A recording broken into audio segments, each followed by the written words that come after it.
Hello, my name is Jaru. Today I'm talking about Deltarune. There will be major spoilers for both Deltarune and Undertale, so please play them both before watching this. This video is the second in a series, so I highly recommend you check out my previous video in order to get some important context. The TLDR of that video is that I discussed whether Deltarune is an alternate reality or an alternate timeline. There's no confirmed answer as of yet, but based off the evidence, I deduced that Deltarune is probably an alternate timeline. With that conclusion in mind, this video will consist of me discussing exactly what the Undertale timeline consisted of and how we could use that timeline to predict some key details about Deltarune's timeline. And, like the thumbnail suggested, I will be discussing every possible answer to the question of who is Kris, as the answer to that question will be integral to figuring out when Deltarune takes place on the timeline. Without further ado, let's get into it. The first canonical event to happen in the Undertale timeline was the war between humans and monsters. In this war, the humans are still wielding swords, spears, and torches, which suggests that this likely took place several hundred years ago at minimum. At the very least, this likely predates the invention of guns. At first, I suspected that this war took place in the medieval era, which lasted roughly from the start of the 5th century to the end of the 15th century. However, I then discovered that Caddy has this line about the monsters being imprisoned for, quote, millennia. A millennium is 1,000 years, and Caddy uses the plural version here, suggesting the monsters have been sealed underground for at least 2,000 years. Whether you take this as concrete data or as hyperbole is a matter of preference, but considering the low level of technology we see in this flashback sequence, it's quite possible the war took place in ancient times, as swords and spears have existed for thousands of years. As a reminder, Asgore was the one leading the monsters during this time, and Gerson was also a participant in this war. Boss monsters are immortal unless they have kids, hence why Asgore is still alive today. Gerson may also be a boss monster, but it's also possible that he just lived a long time thanks to being a tortoise. The next relevant event to happen on the timeline was when the first human, Chara, fell into the underground in the year 21X. And yes, it is confirmed that this year that we see at the start of Undertale, 21X, is in fact the year that Chara came to the underground, not the year that Frisk came to the underground. We know this because in the evil route, when looking at this calendar from the year 21X, Chara narrates that this is the date that they came to the underground.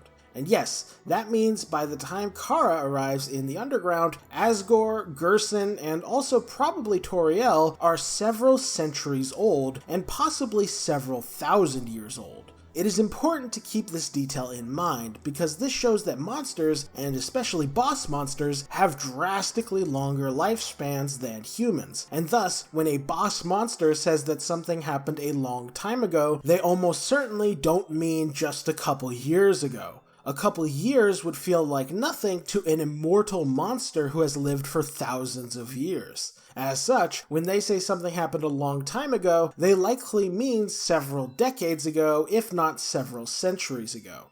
Keep this in mind. So, Chara came to the underground in the year 21X, and they stayed there for what was either a couple months or a couple years. They then died at some point during that same decade, as evidenced by this memorial fountain. This led into a hectic time period in which a lot of stuff happened. First, Asgore declared war on humanity, causing Toriel to divorce him and exile herself to the ruins. Asgore then slowly began killing human children who fell into the underground. Exactly how long it took Asgore to do this is unclear, especially considering it took hundreds, if not thousands of years for a single human being to fall into the underground. That said, we can make some educated guesses through the use of Undyne. For one, we know that Asgore had finished collecting all 6 of these human souls before Undyne was born, as she had never seen a human before Frisk. Furthermore, Undyne's Undernet username seems to imply that she was born in a year that ends with the numbers 9-1. This would suggest that the earliest Undyne could appear in the timeline would be in 2091. Although it's also possible that she was born in 2191 or potentially later. However, Undyne being born in 2091 makes the most sense within the context of the rest of the evidence, as you'll soon see. For now, let's assume she really was born in 2091. The 80-year gap between Chara dying and Undyne being born would give Asgore plenty of time to collect the human souls. In addition, Undyne doesn't seem to recognize Toriel, further supporting the idea that Undyne was born after Toriel had exiled herself, and thus she was born after the year 21X. The next piece of Undyne evidence is that Gerson says that she followed him around when she was a kid and watched him beat up bad guys. However, Gerson also says that his old bones aren't fit for fighting, implying that some notable amount of time must have passed since he was beating up bad guys during Undyne's childhood. This supports the idea that the Undyne we meet as Frisk is likely a couple decades old at minimum. Speaking of which, it is implied by multiple monsters that Frisk is the first human to fall into the underground in a long time, which suggests that it had been a couple decades since Asgore collected the sixth human soul. This lines up perfectly with the timeline we have thus far, as a couple decades would have needed to pass after Asgore collected the final soul in order to account for Undyne being born and growing up. Side note, Papyrus's undernet handle suggests he was born a couple years after Undyne, which makes sense given their relationship. It's probable that Papyrus was born in 2094. Later on, Undyne would be promoted to the head of the Royal Guard, and she would then hire both Papyrus and Sans to work as sentries in Snowdin Forest. It was during this time that Sans first met Toriel and started telling her knock-knock jokes through the door. Based off of all this information, the timeline seems to look like this. Chara arrives in 21X and dies shortly after. Asgore declares war and begins killing humans over the course of the next 80 years. In 2091, Undyne is born, and in 2096, Papyrus is born. Around 20 years pass, and sometime in the mid-2110s, almost exactly 100 years after the first human fell into the underground, Frisk, the final human, arrives. This 100-year gap between Chara and Frisk works really well from a narrative standpoint, as having the final human arrive 100 years after the first human feels very prophetic. Notably, the exact date that Frisk arrives in the underground is unclear, but Frisk arriving 100 years after Chara seems to be supported by other evidence. For example, when Sans first met Toriel and told her a joke, he said she acted like it was the funniest thing she's heard in 100 years. This could be hyperbole on his part, but I don't think so. This is Sans that we're talking about.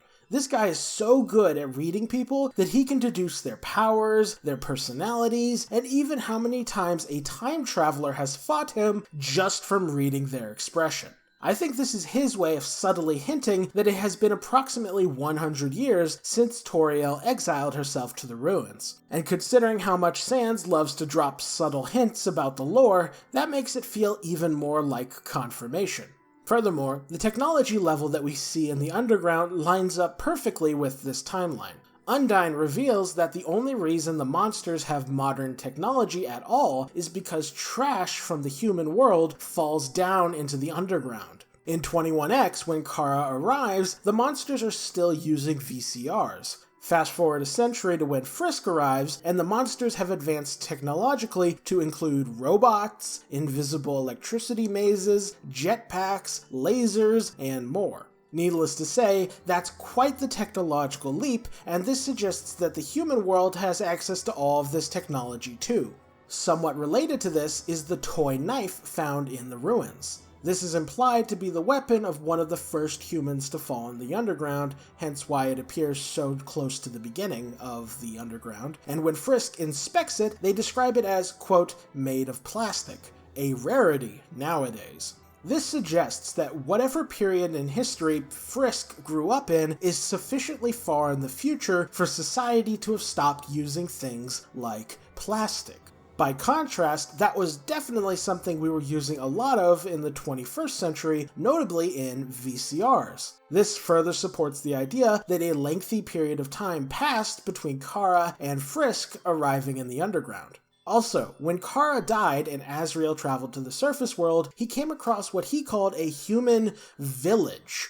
By contrast, when Frisk goes to the surface world, we see a massive city complete with skyscrapers. This further supports the idea that a lengthy period of time existed between the first and last humans arriving, as it takes a substantial amount of time to upgrade a village into a metropolis. And lastly, when talking about his decision to spare the humans immediately after Chara's death, Azrael, a boss monster, says he feels bad that his decision delayed the freedom of the monsters for, quote, so long. This once again implies that the time between Chara's death and Frisk's arrival was significant.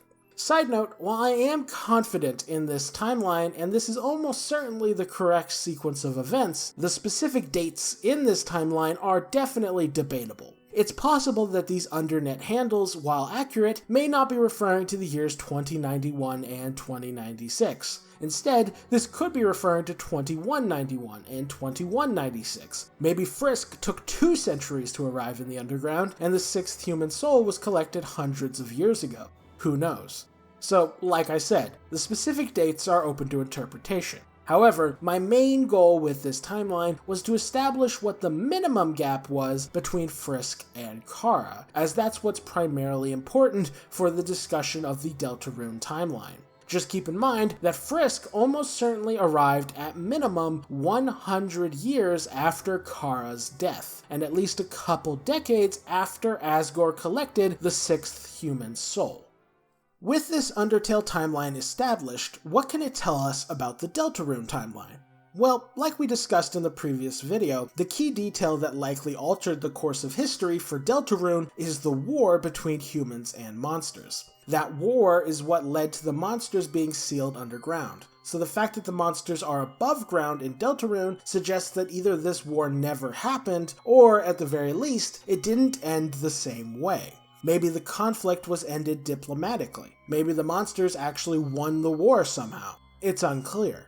Regardless, whatever happened led to the monsters being allowed to continue living on the surface world. Fast forward to the modern day, and we are faced with an extremely important question. When on the timeline do the events of Deltarune take place? There's a lot of evidence to discuss here, but I think the best way to answer this question is to answer the question you've all been waiting for. Who is Kris? If we know who Kris is, then we should be able to make an educated guess regarding when Deltarune takes place. And as far as I can tell, there are precisely 9 options regarding Kris's true identity. They may be the Deltarune version of Chara, one of the 6 children killed by Asgore, Frisk, or a brand new human character. Most of these options have at least a little bit of evidence to support them, but some of these are definitely more likely than others. We'll start by discussing what is, in my opinion, the least likely option, that Kris is one of the 6 children slain by Asgore in the Undertale timeline. To be blunt, I think this option is unlikely for several reasons. For one, the soul color doesn't match. Kris has a red soul, while none of these other humans do. And perhaps more importantly, I just do not buy that Toby Fox would make one of these random faceless souls the main character of Deltarune, especially not when there are far more prominent humans he could have used instead. However, let's go ahead and play devil's advocate. Let's assume that Kris really is one of these souls. Which soul is most likely to be Kris? Well, we don't know a ton about these souls, although we know a fair bit more than you might expect. In Undertale, there's this ball game, and depending on how fast you complete it, the game will give you a different message. These messages consist of character descriptions, and since each description has a unique color that matches perfectly with the colors of the human souls, it's widely believed that this ball game is giving us little hints regarding the personalities of these souls. The game also gives specific attributes to each soul color, namely patience, bravery, integrity, perseverance, kindness, and justice. In addition to that, the equipment that you gain over the course of the game is also believed to be the equipment used by the other children during their time in the underground. Which equipment belongs to which soul has largely been figured out thanks to the unique attacks and healing techniques the souls use during the Omega Flowey boss fight. For example, the yellow soul uses a gun. Thus, it's widely believed that the empty pistol and the cowboy hat once belonged to the yellow soul. So, with all that information established, let's go through each soul and see how similar they are to Kris.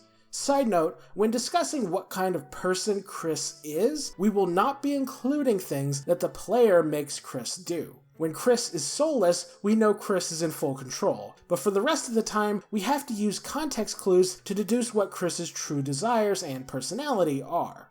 Now, let's compare Kris to the souls. First is the light blue soul. This soul's attribute is patience, its equipment are the toy knife and faded ribbon found in the ruins, and it uses knives and bandages during the Omega Flowey boss fight. The description given by the ball game suggests that this soul used stealth and its toy knife to assassinate its foes. Honestly, out of all the human souls, this one probably has the most in common with Kris. They both use knives, they've both been known to use stealth, and they both have some connection with bandages, as the soul uses them to heal Frisk, and Kris wears a bandage in the hometown. Also, when Kris enters the Dark World, their skin turns light blue, just like the color of the soul. And Kris has some sort of reddish cloth on their shoulder, which might be a reference to the faded ribbon that the light blue soul used. That's a decent number of similarities, but unfortunately, a lot of these have holes in them. For one, while Kris does use a knife, they have never used it as a weapon. Instead, Kris's choice of weapon are various types of pencils, which in turn become swords in the Dark World. Also, the light blue soul uses a plastic knife, whereas Kris uses a real knife. You could argue that the mechanical pencil Kris gets in Chapter 2, which becomes a mecha saber in the Dark World, is somewhat similar to a plastic knife, but the player has to force Kris to equip that weapon. It's not actually a knife, and it's never referred to as plastic. Furthermore, while Kris did like to jump scare Noelle and has been known to sneak around, there's no evidence that this has anything to do with patience, nor do we have any proof that Kris uses stealth for assassination purposes the way the light blue soul did. Also, while the soul does use bandages as a healing tool, their choice of armor is not a bandage the way it is with Kris. The soul's choice of armor was the faded ribbon, and while Kris can find a similar ribbon in the Dark World, it's not the armor that they start with, and they only equip it if the player makes them. Plus, based off the sprite for the faded ribbon, it appears to be one of those hair ribbons that you wear, kinda like what Paula from Earthbound wears, which doesn't really match Kris's style in the Dark World or the Light World. So, while there are some similarities between the light blue soul and Kris, they're far from bulletproof. The second soul is the orange soul. This soul's attribute is bravery, its equipment are the tough glove and manly bandana found in the Snowden shop, and it uses gloves during the Omega Flowey boss fight. The description given by the ball game suggests that this soul used its fists to solve all its problems. To be blunt, there is no way this soul is Kris. Kris has not been shown to be particularly brave, as we've seen them back down from both Susie and Spampton, and Kris has never solved any of their problems with their fists. Also, they don't wear gloves or a bandana. I can't really play devil's advocate for this one, as it works so poorly. You'd have an easier time arguing that this was Susie's soul. That's how poorly it matches Kris. Moving on. The third soul is the blue soul. This soul's attribute is integrity, its equipment are the ballet shoes and the old tutu found in Waterfall, and it uses ballet shoes, stars, and music notes during the Omega Flowey boss fight. The description given by the ball game suggests that this soul was a uniquely stylish ballet dancer. While there aren't a ton of similarities between this soul and Kris, there are a couple. Kris is known to play piano, and this soul uses music notes. Kris can use a pirouette move in the Jevil boss fight that is very reminiscent of ballet. And when reading the description of the ballet shoes, it says that they make Frisk feel very dangerous. And considering Papyrus describes the tutu as dusty, this could be a hint that the Blue Soul killed a lot of monsters during their time in the underground. We don't know that Kris has killed anyone, but saying that Kris is dangerous seems like a fair description. However, that's about the end of the similarities, and even those similarities are not super strong. The blue soul using music notes is likely just meant to show that they danced to the sound of music, and thus it likely does not mean that the blue soul themselves knew how to play music the way Kris does. Also, while Kris can do a pirouette, that's something they only do if the player orders them to, so we can't really assume that Kris actually enjoys ballet. Furthermore, based off this scene in Chapter 2, it would seem Kris's preferred dance moves are definitely not ballet. Also, while the Blue Soul and Kris are both dangerous, that's a very weak similarity. Furthermore, the key attribute of the Blue Soul was integrity, and we really haven't seen much evidence of integrity on Kris's part. The fourth soul is the Purple Soul. This soul's attribute is perseverance, its equipment are the torn notebook and cloudy glasses found in Gerson's shop, and it uses various words during the Omega Flowey boss fight. The description given by the ball game suggests that this soul would take notes and overcome their obstacles with strategy and research. This soul really doesn't match with Kris, but there is one similarity to note. Kris is stated by Birdley to have the third highest grade in the class, and Kris achieved this spot without studying, meaning that Kris has quite a good deal of natural intelligence, just like the Purple Soul. However, that's about where the similarities end. Kris doesn't wear glasses, doesn't carry a notebook, is not known for taking notes, and has never really had to solve their problems with any sort of strategy. They usually succeed due to their unique powers or due to their friends bailing them out. The fifth soul is the Green Soul. This soul's attribute is kindness, its equipment are the burnt pan and the stained apron found in Hotland, and it uses frying pans, fire, and eggs during the Omega Flowey boss fight. The description given by the ball game suggests that this soul solved its problems by showing concern and care for their enemies, and probably used their cooking skills to achieve this. Again, the similarities between this soul and Kris are basically non-existent. We know that Kris is able to bake pies, showing that Kris has cooking experience, just like the Green Soul, but that's about it. What's funny is, there's actually a decent amount of groundwork here for this being Ralsei's soul. It's green, just like him, he's repeatedly referred to as a kind boy, which is the core attribute of the Green Soul, and he literally cooks cakes for the party. I don't actually think Ralsei and this soul have anything to do with each other, to be clear, but as far as absurd theories are concerned, this soul being connected to Ralsei makes way more sense than it being connected to Kris. The sixth and final soul is the Yellow Soul. This soul's attribute is justice, its equipment are the empty gun and the cowboy hat purchased from Bratty and Caddy, and it uses a gun and 4-leaf clovers in the Omega Flowey boss fight. The description given by the ball game suggests that this soul was a sharpshooter who actively sought to defeat dangerous enemies, which lines up quite well with its justice attribute. To be blunt, Kris has legitimately nothing in common with this soul. Kris never wears a cowboy hat, never uses a gun, has nothing to do with 4-leaf clovers, and is not a force for justice. Or at the very least, Kris is not a force for justice in the hometown.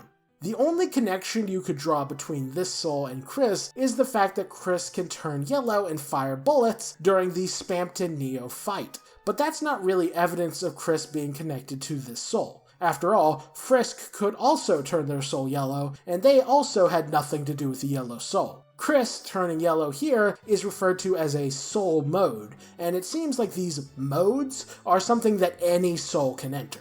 So yeah, the yellow soul is a bust. And with that, we've covered all the humans slain by Asgore.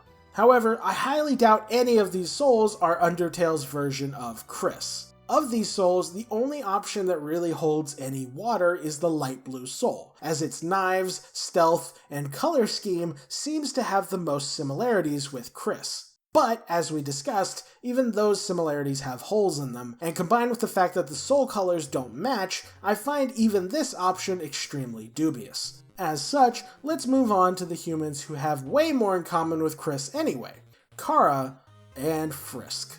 Unlike the children Asgore killed, Frisk and Chara both have a red soul, and both of these characters are important enough to feasibly be made into the main character of Deltarune. Side note, while we never actually get to see Chara's soul in Undertale, we do get to see their coffin, and on their coffin is a symbol of a red heart. Considering that all the other coffins accurately represent the soul colors, I'd say this is fairly solid evidence. Now, let's discuss the similarities Kris has with Chara, as there's a lot of complex stuff to unpack here. For starters, let's discuss equipment. Much like the other souls, we do find the armor and weapon that belonged to Chara when we reach Asgore's home, and those items are a heart-shaped locket and a knife. The knife is an obvious comparison to make, as we know that both Kris and Chara used knives, but I think the locket actually has some interesting connections with Kris as well. The locket is labeled Best Friends Forever, and is believed to have a picture of Chara and Asriel inside. This means that both Chara and Kris were very close with Asriel. Fun fact, this locket is actually part of a set, with Asriel wearing the other locket. You can actually see the locket on his sprite during his boss battle. But here's where things get interesting. In Deltarune, Kris is clearly being possessed by their own soul, which is forcing them to obey the player's commands. Spamton seems to have noticed this, and tells Kris, quote, "Do you want to be a heart on a chain your whole life?" Does that ring any bells? A heart on a chain? Perhaps a heart-shaped locket on a chain? Yeah, I know. Kinda crazy. So, right out the gate, Kris has connections to both pieces of Chara's equipment. But wait, there's more. Kris seems to occupy a very similar role in the Dreemur family to the one Chara filled, as Kris is a human who was adopted and grew up alongside Asriel, just like Chara. Furthermore, Chara's defining characteristic was their hatred of humanity. And while we haven't seen any evidence that Kris hates humanity, it definitely seems like they're uncomfortable with humanity. In Chapter 2, if you go to the upstairs of the library, you can read a book called How to Take Care of a Human. If you choose to look on the inside of the book, it says there are pictures of unfamiliar humans. It then says that Kris quickly closes the book, as if the sight of other humans makes them uncomfortable. Furthermore, Chara directly destroys the world in the genocide route, and Kris is opening dark fountains despite knowing that doing so may also end the world. A smaller similarity is that Chara and Kris both seem to love chocolate. In addition, there are even some similarities in their appearance, with both Kris and Chara wearing green shirts with yellow stripes. But let's stop beating around the bush. We all know what the biggest piece of evidence is that Kris and Chara are connected. The ending of Chapter 1. In this scene, Kris rips out their own soul, pulls out a knife, and then smiles while we finally see their eyes for the first time. And of course, those eyes are red. This scene is very blatantly meant to be a reference to this ending in Undertale, in which Frisk turns to the camera, smiles, and reveals their evil red eyes. This is meant to signify that Frisk has been possessed by Chara as a result of the player selling their soul. Allow me to be perfectly clear. Toby Fox 100% intended for us to connect these two scenes. When players first booted up Deltarune, they weren't exactly certain what was going on in the game. But most people assumed that we were either playing as an older version of Frisk or a new character entirely. However, upon reaching this ending scene, we all universally went, "Oh my god, we're playing as Chara."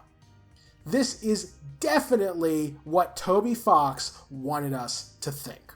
Whether that conclusion is true or not, it is definitely the conclusion that Toby Fox is pushing us towards. However, I think this is all a big misdirection. Yeah, I think this is the most masterful red herring Toby Fox has ever constructed, and you'll see why I think that in a moment. For now, let's start by pointing out all the problems with the Kris is Chara theory. For one, we mentioned that Kris has some connections with the equipment of Chara. However, those connections have issues. Sure, Kris uses a knife, but like I said when discussing the light blue soul, Kris does not use this knife as a weapon. They use it as a tool for opening dark fountains, slashing tires, and eating pie, but they don't use it for hurting people. By contrast, Chara very much used their knife as a weapon and very much wanted to hurt people. Furthermore, while there are some thematic parallels between the heart-shaped locket and the idea of Kris being a heart on a chain, Kris doesn't actually own this locket. If Kris really was Chara, why wouldn't they have the same piece of armor? Doesn't it make sense for them to have it? Wouldn't they at least have something similar to the locket?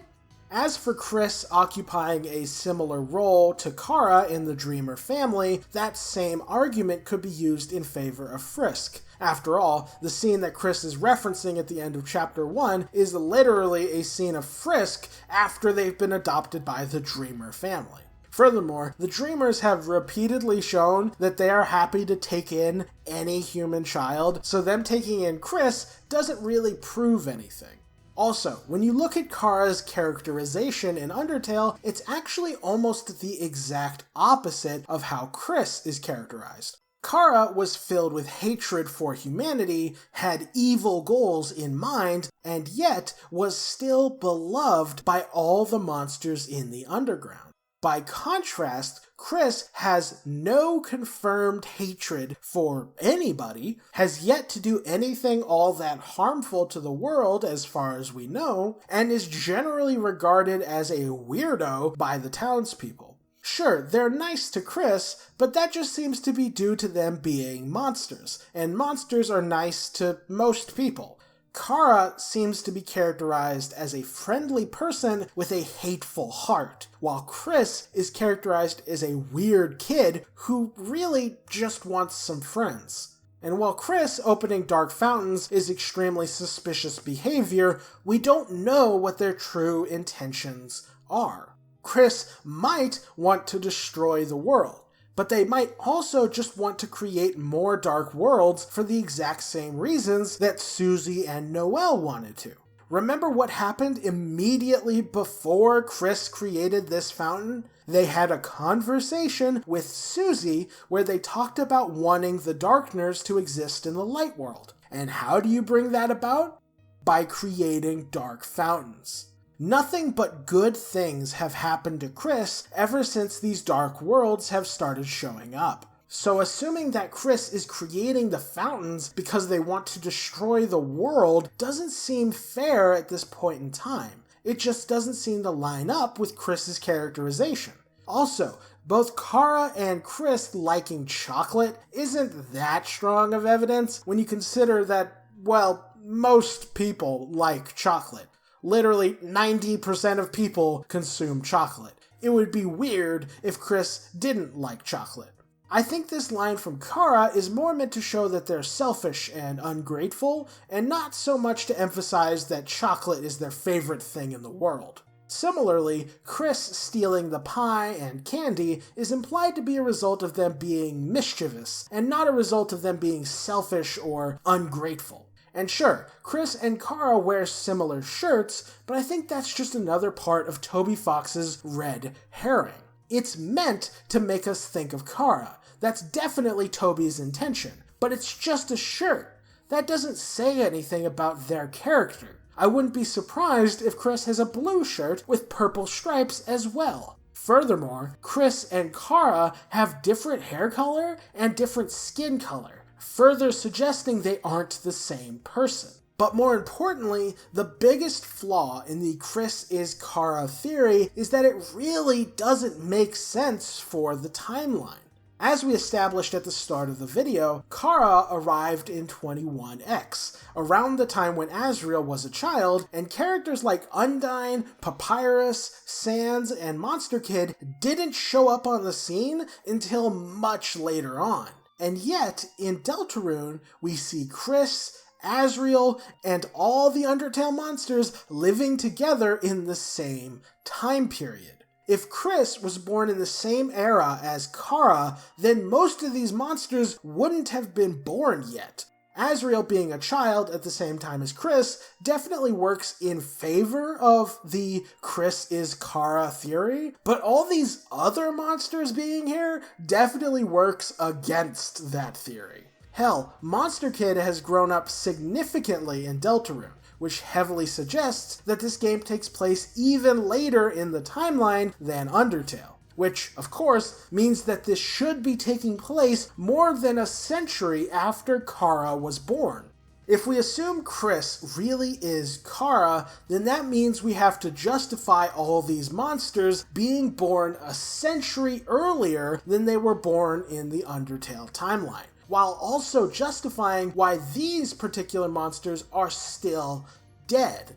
If certain characters were older or younger relative to each other, or if certain characters were alive that were dead in Undertale, then I could buy the idea of all these monsters being born a century earlier. For example, if Undyne was a child and Monster Kid was all grown up, then I could buy the idea that this timeline is different enough to justify them being alive at the same time as Chara.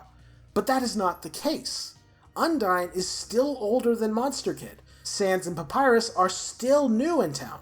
Toriel and Asgore are still divorced, and Burger Pants is still stuck working a terrible job. The status quo is identical to how it was in Undertale, with the only oddity being that Asriel is alive and was a child at the same time as Kris. But, considering how unstable Asgore and Toriel's relationship is, it's not hard to imagine a timeline where they had Asriel a little bit later than they did in Undertale. In other words, if we assume Kris is Chara, then we have to assume that all these monsters were born precisely a century earlier while also somehow maintaining the Undertale status quo, which just doesn't seem reasonable. By contrast, if we assume Kris is not Chara and was born in the same era as all these other monsters, then all we have to explain is why Asriel is here, which is much easier. Kris, being Chara, requires shifting the personal histories of all these monsters, whereas Kris, not being Chara, only requires that we justify Asriel being born later on in the timeline, which really isn't that hard given the lack of stability in the Dreemur household. In short, assuming that a single character was born later requires significantly less assumptions on our part than assuming that everybody else was born a century earlier, which means that the Kris is Chara theory just doesn't seem quite plausible in the context of this timeline. So, to be clear, while Kris and Chara have plenty of similarities, I think this is a trap being set by Toby Fox. I think that when you take into account all the facts, you start to realize that there are a lot of holes in this theory, and that there is a much more valid option regarding who Kris is. Let's talk about all the evidence that practically confirms that Kris is Frisk. Let's start with the most obvious similarity: their names. Kris is very nearly an anagram of Frisk, with only the letter F missing. Considering that Deltarune is an anagram of Undertale and Ralsei is an anagram of Asriel, it's safe to say that Toby Fox was being very deliberate with these names. Sure, the letter F is missing, but they could easily have a line of dialogue revealing that Kris's middle initial is F, and that would solve the issue quite handedly. Regardless, the name Kris is certainly more similar to the name Frisk than either of them are to the name of Chara. Next up, let's talk equipment. Kris starts off with a wooden pencil and a bandage, with the pencil becoming a wooden sword in the Dark World. Frisk's default equipment are a wooden stick and a bandage. Their armor items are identical, and their weapons are extremely similar. As far as equipment is concerned, Kris has far more in common with Frisk than with any other human. Furthermore, both Frisk and Kris have a very close relationship with Azrael, and Frisk can also be adopted by the Dreemers just like Kris. And of course, we have to talk about Frisk's defining characteristic: determination.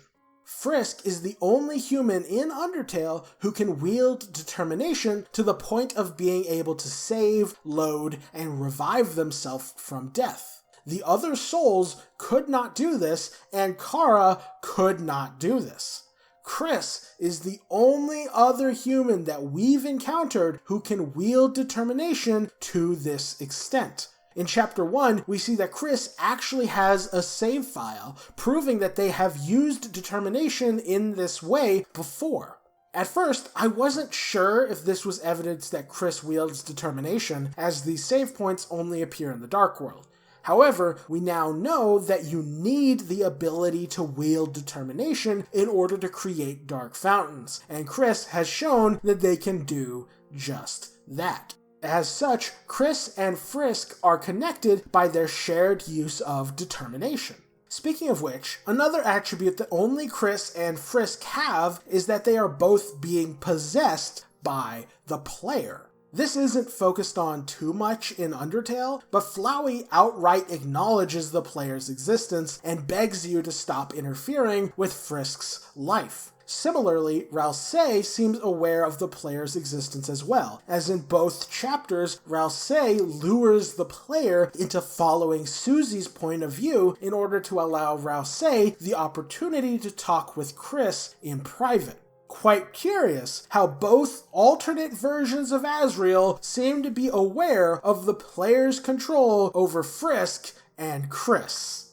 Now let's talk about how similar Kris and Frisk are in terms of their personalities. This can be a little tricky, as we have to draw a line between the attributes that these characters actually possess and the attributes that we force onto them as the player. For example, remember how each of the human souls had a unique attribute that defined them? Well, what do you think was the unique attribute that Frisk and Chara possessed in Undertale?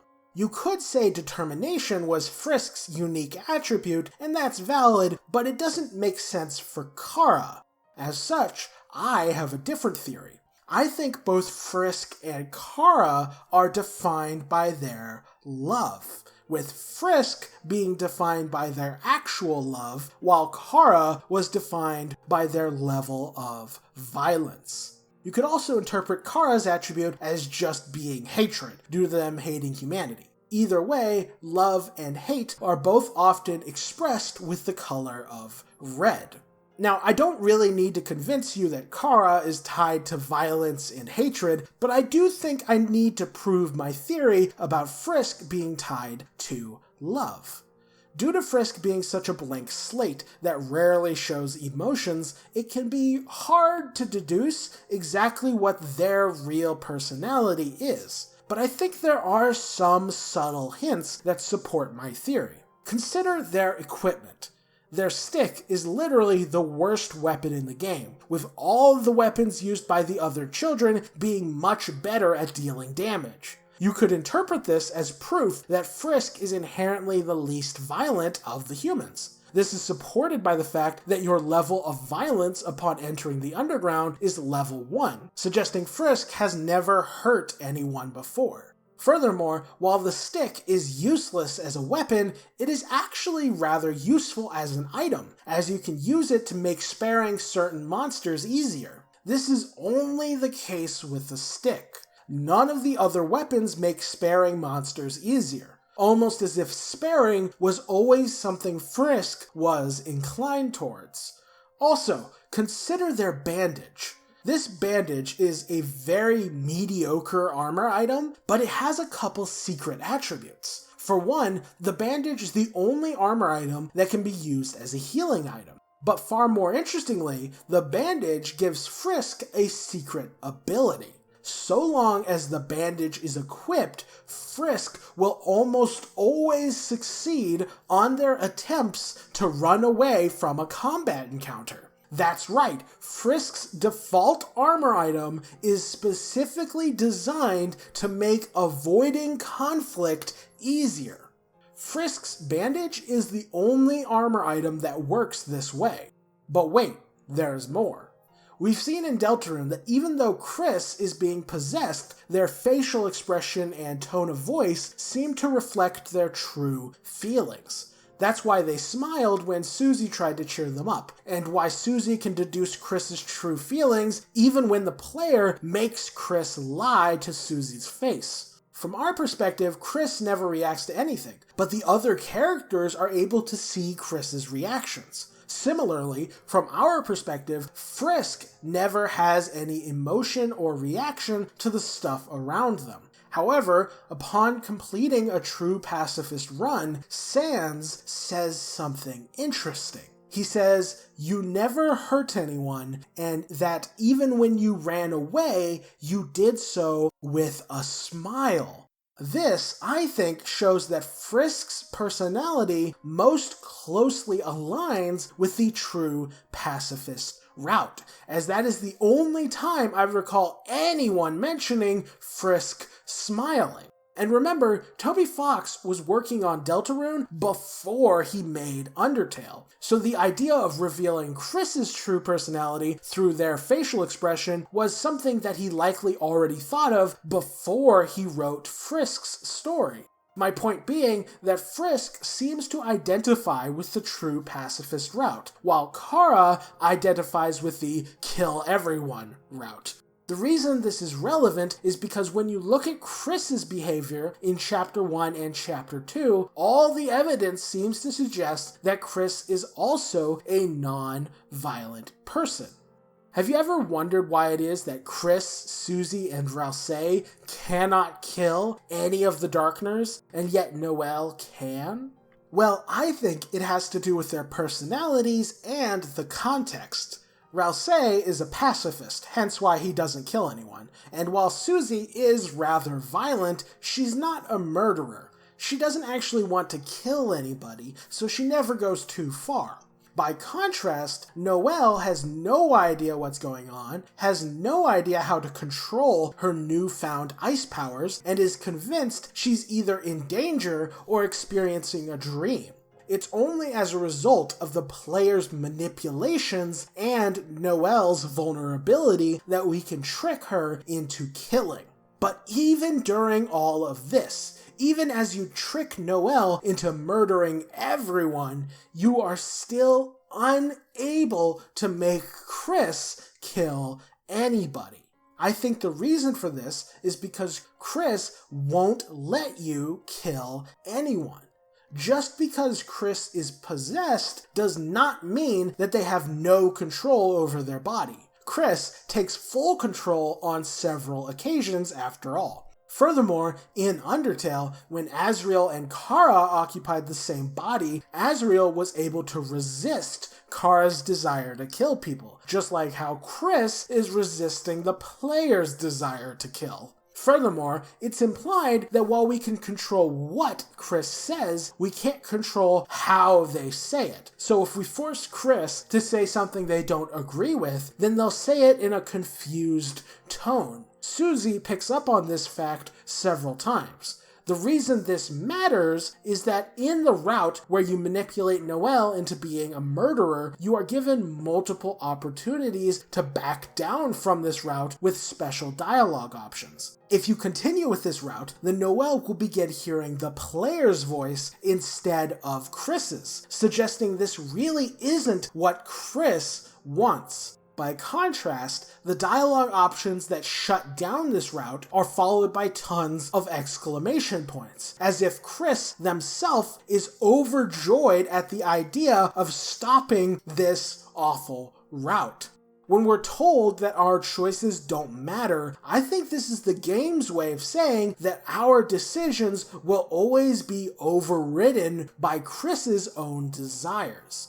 We may be able to find a loophole and manipulate Noelle, but we can never force Kris to be a murderer.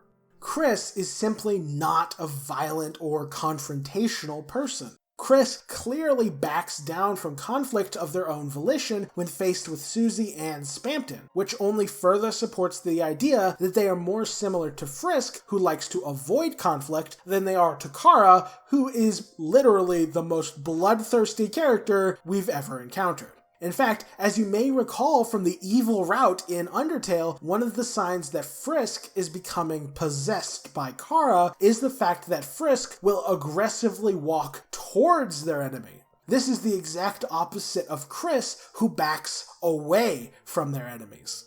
Now, I know what you're thinking, but Jaru, what about the scene where Kris is uncomfortable when reading that book about humans? Isn't that more of a Chara attribute than a Frisk attribute?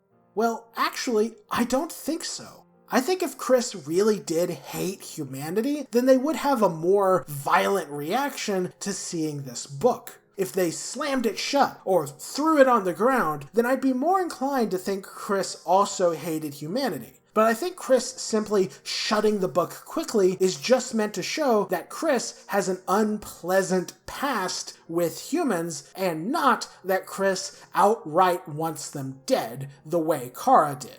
Furthermore, there's a very interesting detail about Frisk that not a lot of people notice. Remember that bandage that they're wearing when they come to the underground? The bandage that specifically grants them the ability to run away from combat? How exactly do you think Frisk was injured in the first place? Why did they need this bandage? The answer, I believe, is that Frisk has been assaulted multiple times by humans in the past.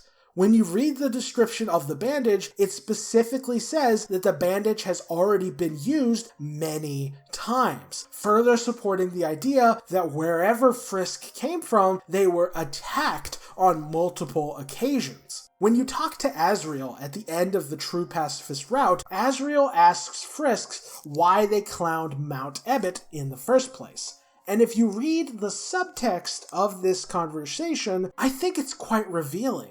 Asriel asks why you came, asks if it was foolishness, asks if it was fate, and then is about to ask if it was a third thing. But he instead trails off as a sad expression appears on his face, almost as if he had a sudden realization about why Frisk climbed the mountain, and how it reminded Asriel of someone else. Someone who makes Asriel sad. And what does Asriel talk about immediately after this?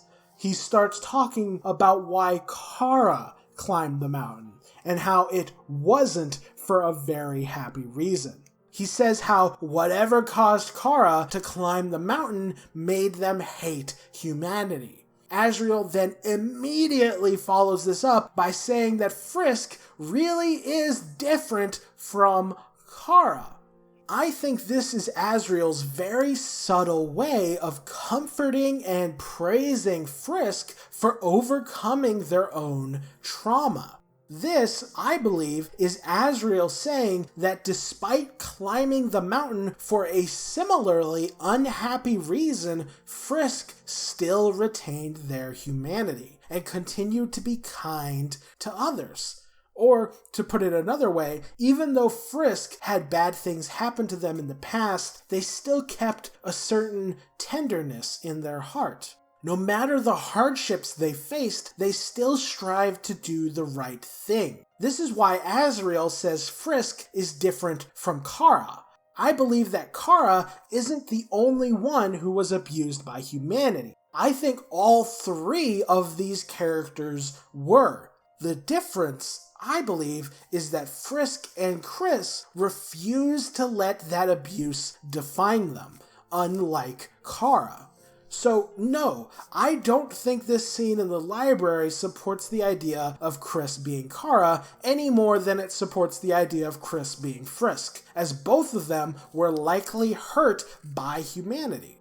And then there's the matter of their appearances. For one, while Kris and Chara wear similar shirts, they aren't identical, and it doesn't really matter anyway, as Kris wearing a vaguely similar shirt doesn't really mean anything. It's just a shirt.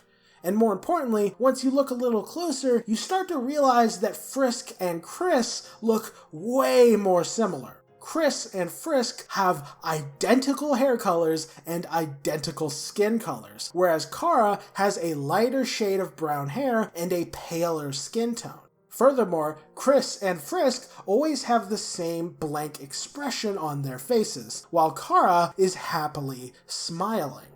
Also, Chara has these rosy cheeks, which neither Frisk nor Kris possess. I think giving Kris this yellow and green shirt is very much a red herring meant to distract you from the fact that Kris looks pretty much exactly like how Frisk would look as a teenager. Swap the colors on Kris's shirt to the ones Frisk uses, and you can see just how similar they really are. In fact, there's this one line in Chapter 2 that pops up when you inspect Kris's wardrobe inside their room in Rousey's castle. It says, quote, "It's a wardrobe full of all sorts of different clothes. You could wear whatever you want." This line instantly stood out to me as something that has a double meaning. I think this is Toby Fox's very subtle way of hinting that Kris's clothes don't say anything about their character. Lots of returning characters in the hometown are wearing different outfits than what they wore in Undertale, and yet their core characters are still the same. Their outfits don't say anything about who they are. The same is true for Kris. In short, as far as appearances are concerned, Kris and Frisk look far more alike than either of them do to Chara. But wait, I can hear you all saying now, but Jaru, Kris has red eyes. Doesn't that prove that they're Chara? Or at least that they're being possessed by Chara? Well, actually, no. I really don't think so. For one, despite what the fan art may have you believe, Chara does not have red eyes. We have multiple sprites of Chara, and in every single one, they have brown eyes. Even as Chara turns into this horrific monster, their eyes stay brown. So, allow me to answer your question with another question. What color are Frisk's eyes? What is their natural eye color? Do you have an answer? Well, no, of course you don't. Because in every single depiction of Frisk across the merchandise, across the special events, and throughout the game, their eyes are always closed. We know they're closed because we've seen what a human with their eyes open looks like. And that is not what Frisk looks like. The only time that we see Frisk's eyes open is in this one scene when they're being possessed by Chara. Now allow me to follow that question with a second question. What effect does being possessed have on your eye color? Before Deltarune came out, everyone would have agreed that being possessed turns your eyes red, as that only happens once, and it's in this scene, and Frisk's eyes are clearly red. And since we have no memory of Frisk's eyes ever being any other color, we just assumed that it was a result of them being possessed. But then, Deltarune came out, and suddenly everything changed, because we met Kris. Kris is a human who is being possessed who has red eyes. But here's the issue. We see Kris's eyes precisely 3 times, with 2 of them happening when Kris is not being possessed, and 1 of them happening when Kris is being possessed. And Kris's eyes are red in all 3 instances. Furthermore, if Kris's eyes had suddenly turned red due to them being possessed, wouldn't people notice? Wouldn't Toriel or Asgore or Noelle notice that Kris's eyes have changed color? It doesn't make any sense for absolutely nobody to notice or comment on it. Noelle, in the Snowgrave route, comments on all the various things that are weird about Kris, but their eye color never comes up once.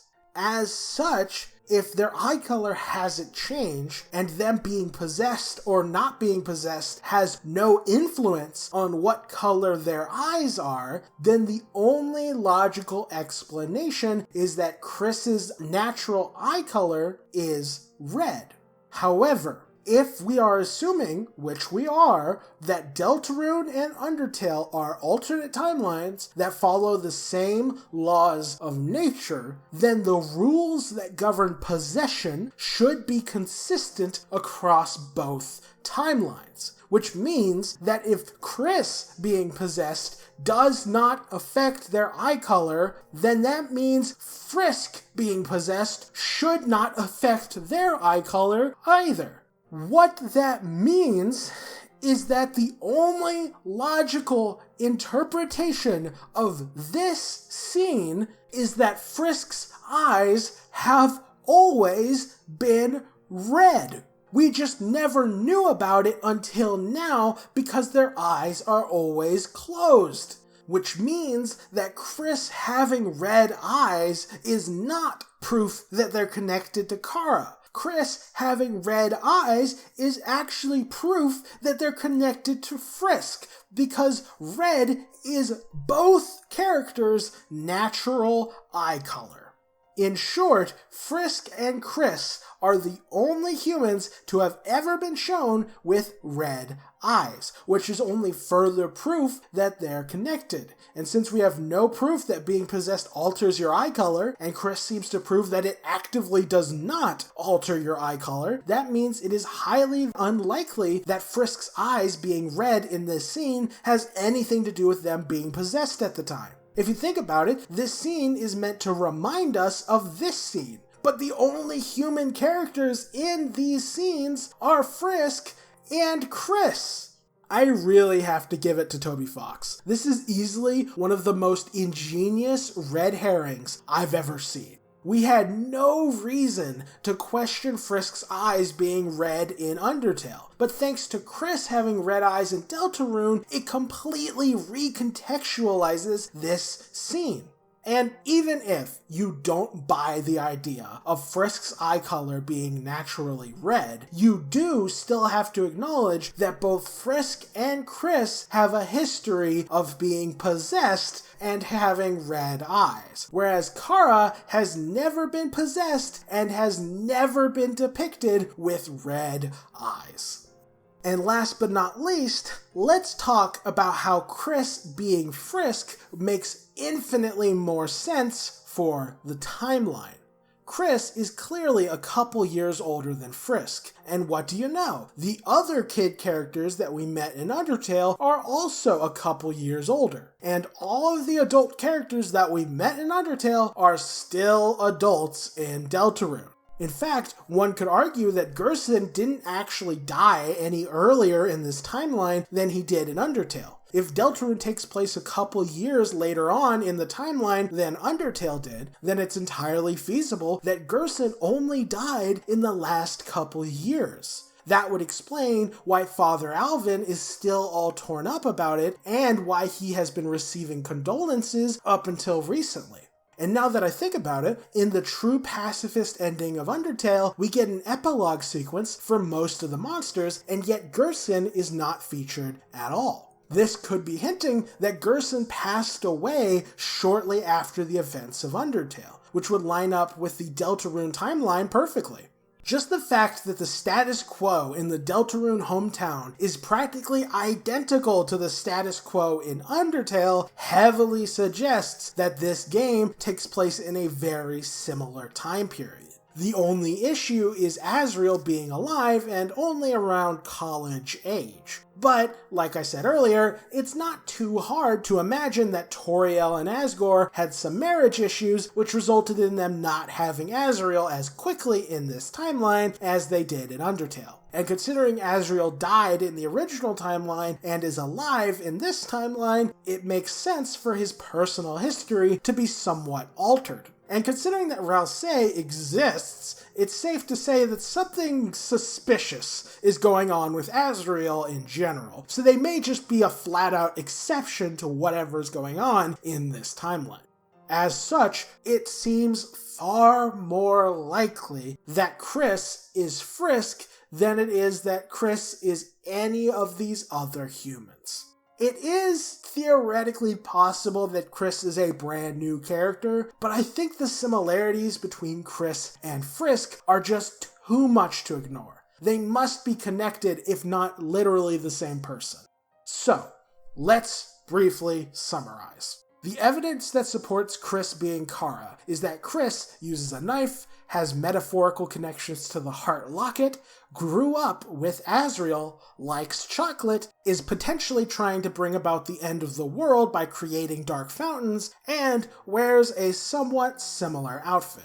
The problems with this theory include Kris never wielding the knife as a weapon, never wearing any sort of heart locket, never intentionally hurting anyone that we know of, not having the same attitude or reputation as Chara, not having the same skin tone, hair color, or eye color as Chara, and the fact that Kris being Chara makes zero sense for the timeline.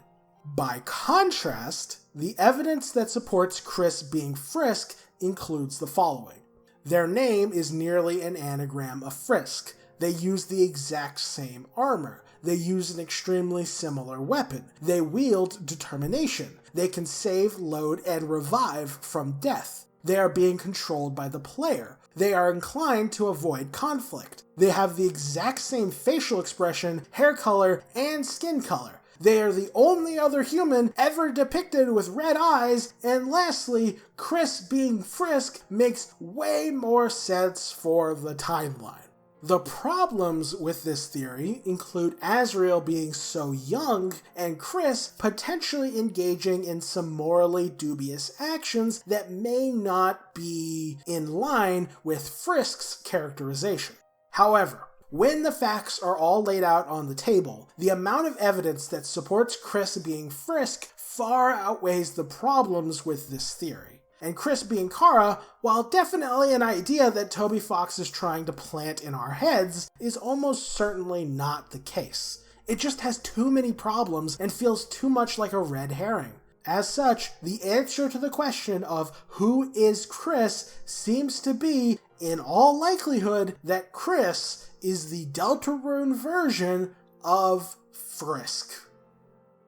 And now that we've answered that question, we can answer the question of when does Deltarune take place on the timeline. It seems heavily likely that the events of Deltarune take place sometime between 2110 and 2130, which is the approximate era when Frisk came to the Underground in Undertale. To be precise, Deltarune likely takes place a couple years later on than Undertale did, which means that Deltarune likely occurs in the 2120s. Side note, I was worried at first that this conclusion wouldn't work because of the technology level that we see in the hometown. After all, if this game really does take place in the 22nd century, then shouldn't there be more advanced technology lying around? But no, I don't actually think so. Even though there was some sci-fi technology in Undertale, most of the regular people living in the underground had much more primitive levels of technology at their disposal. For example, in Deltarune, Toriel has a massive television in her house, which seems old school, but in Undertale, Toriel didn't have a television at all, despite such technology clearly existing in the 22nd century. This seems to suggest that Toriel just doesn't care for technology, so it's likely that she doesn't feel inclined to buy a more modern television. She likely only got the one she has because her kids wanted to play video games. Furthermore, even though Alphys built some cool stuff in Undertale, very little of it was all that sophisticated. She built a robot, but robots exist in the 21st century already, and all the really sci-fi tech she ended up involved with, she only had access to because she was the royal scientist, and thus had access to far more resources than was normal. There's no reason to think a sleepy rural town like the one we see in Deltarune would have access to or a need for such sophisticated tech. Furthermore, take a look at this computer in Papyrus's room, and compare that to the one in Kris's room. They're practically identical.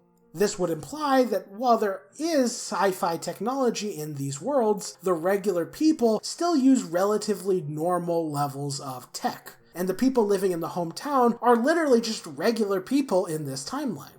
Also, don't you think it's strange that nobody bats an eye at the idea of Queen being this sophisticated AI robot? Neither Susie, Noelle, nor Birdley make any comment about this. In fact, none of them bat an eye at any of the advanced technology they see in the cyber world, almost as if this is normal for their time period. The only time they seem surprised is when looking at the weird baseball moon. Noelle even mentions that her sister had always promised to take Noelle to a city like this one. Also, when Noelle and Susie are talking about how much better the dark world is than the light world, they focus on things like the existence of magic, their ease of making friends, and the amount of freedom they possess. What they do not focus on is the absurdly advanced giant robot standing right in front of them. Furthermore, when you look at the human city that we see in the true pacifist ending of Undertale, it really doesn't look all that different from the hometown in Deltarune. This would seem to imply that while there is more advanced technology in this era, the architecture and consumer level technology seems to be fairly comparable to the tech we see in the 21st century. Like, the car Papyrus drives isn't all that different from the cars we see in Deltarune. It's not like he's driving a flying car or anything crazy. So yeah, I think Deltarune taking place in the 22nd century still makes sense within the context of both Undertale and Deltarune. I wouldn't be at all surprised if there was some true lab level of advanced technology hiding behind these doors. Before we wrap this video up, let's discuss a couple more implications that result from Deltarune taking place so far along in the timeline. First off, it means that the Deltarune version of Chara is likely long dead. Unless some true lab mad science is keeping them alive somehow, I don't think we'll be meeting a living, breathing Chara in Deltarune. If they were still alive, they'd be well over a century old, and given how violent and hateful they were, I find it unlikely that they'd live that long. However, while Chara is likely dead, it is far more feasible that these other human souls are still alive and kicking. Some of them would likely be senior citizens by this point, but if they didn't die due to other means, it's entirely feasible that they'd still be alive. It's also quite possible that all these kids actually visited the hometown in Deltarune just like they visited the underground in Undertale. But instead of getting murdered by Asgore, they were probably just escorted back to whatever human city they ran away from. Alternatively, it's also possible that one of these kids got into some trouble when they visited the Deltarune hometown. After all, we know that one of them solved all their problems with their fists, and another one loved to use a gun. And since humans are far more powerful than monsters, it stands to reason that a violent human child would be of some concern if they came to the hometown. In fact, it's quite possible that one of these kids came to town, did something violent and dangerous, possibly killing Gerson, and then that human was killed by Asgore when he was still the chief of police. That would explain why Asgore got fired from his old job and why he had a falling out with Toriel. It also lines up thematically with his character journey in Undertale, as, he kind of has a record of killing human children. And lastly, I would be remiss if I didn't at least mention W.D. Gaster. I'm not going to bombard you with a full-blown Gaster theory, as this video is already long enough, but there are a couple of details that I think the community needs to keep in mind. Gaster needs no introduction, of course, but the main thing to point out about his life in the Undertale timeline is the fact that he was originally shattered across time and space because he fell into the core, which was a magical power plant that he created to provide electricity to the monsters living in the underground. In the Deltarune timeline, magic doesn't seem to exist in the light world, and the monsters were never sealed underground. So it stands to reason that Gaster would have no reason to build the core. And since the core never existed in this timeline, we have no reason to think Gaster is dead. He quite notably doesn't have a tombstone in the cemetery. As such, it's quite possible that he is a regular citizen living in the Deltarune hometown. There have been theories that the mysterious man who gives you eggs in the Dark World is actually Gaster. And furthermore, if you get the egg in Chapter 1, you get new dialogue when you click on this car in Chapter 2. It mentions that there's a man inside who waves at you happily. This could be Gaster, as Gaster is often referred to as a smiling man. And even if it isn't Gaster, there must be a reason that we haven't met Gaster yet in Deltarune. He was an important enough person to become the royal scientist in the Undertale timeline. So what role does he play in this timeline? These are all important questions that definitely deserve contemplation. I have an entire theory about who and what is going on with Gaster in Deltarune, but I think I'll save that for another day. Now, before I wrap this all up, I'd like to end this video with one big disclaimer. I could totally be wrong about all of this. I 100% believe that Kris is Frisk, but what I am much more uncertain on is that Deltarune actually takes place in the 2120s. It is quite possible that this game takes place in the 21st century and not the 22nd century, and there's definitely evidence to support this. Most notably, in the game files of Deltarune, there's this unused image that was meant to be the cover of Ralsei's manual. And what date does it say on the cover? 22X. Does this prove that Deltarune takes place in the 2020s? Well, not necessarily. It seems to prove that Ralsei made this manual in the 2020s, but we don't know how long ago that actually was. Ralsei could have made this manual a couple days before he met Kris and Susie, or he may have made this manual 100 years prior to meeting them. I think the fact that it's labeled 22X is extremely suspicious, as that is a clear reference to Undertale being labeled 21X. That is suspicious because Undertale being labeled 21X was part of the big ruse that Toby Fox set up to trick the player into thinking they were playing as Chara in the 2010s, when in reality they were playing as Frisk in the 2110s. If Toby Fox was willing to use the date of 21X to trick us in Undertale, then it is entirely possible that he is using the date of 22X to trick us in Deltarune. Furthermore, while I do feel positive about my conclusions in this video, I am well aware that these conclusions are built off of a number of major assumptions. I am assuming that this game takes place in an alternate timeline, for one, but more importantly, I am assuming that this game takes place in a reality that has not been manipulated by any higher power. In other words, I am working off the assumption that this timeline played out in a natural way, when in reality it is quite possible that some godlike entity wielding determination could have restructured the timeline to suit their desires. If an entity like the Hyper God of Death or Omega Flowey exists in Deltarune, then they would be more than powerful enough to totally mess up the timeline.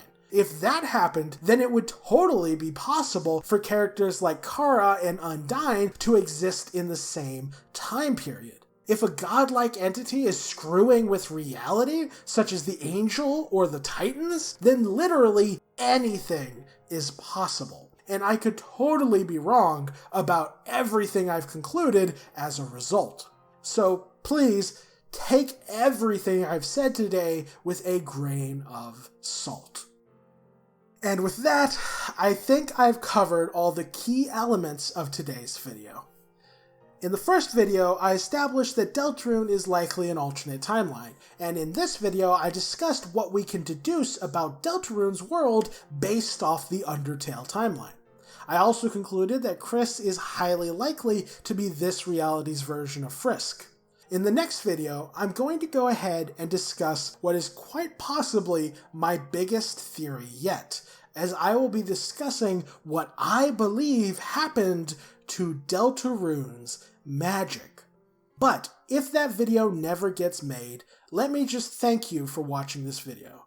You guys showed an unbelievable amount of support for my last video, and the comments are still rolling in even as I'm recording this script. In fact, I ended up having to wing several sections of this video to include some information that I only recently realized existed. Like, I had no idea about the manual having 2020X on the cover until, like, a comment said so in the last video. So it is highly likely that I have missed something in this video, and in fact, I may have even missed something in the comments section of my last video. So, you know, try not to roast me too hard in the comments. This is a very complicated franchise, and I am doing the best I can with, with the limited information we currently possess. But regardless, thank you so much for all the incredible support. I love this franchise and I love talking about it, so I hope you all had as much fun watching this video as I did.